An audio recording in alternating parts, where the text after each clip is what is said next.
Tandaan niyo po, hindi kabigatan ang pagtulong sa magulang kung bukal sa puso.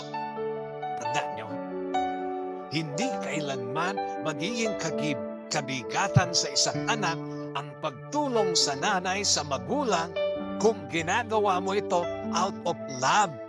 Hindi kailanman magiging kabigatan sa isang anak ang pagtulong sa magulang kung ginagawa mo ito out of reverence. At hindi kailanman magiging kabigatan sa isang anak ang pagtulong sa magulang sa isa't ina kung ginagawa mo ito out of gratefulness.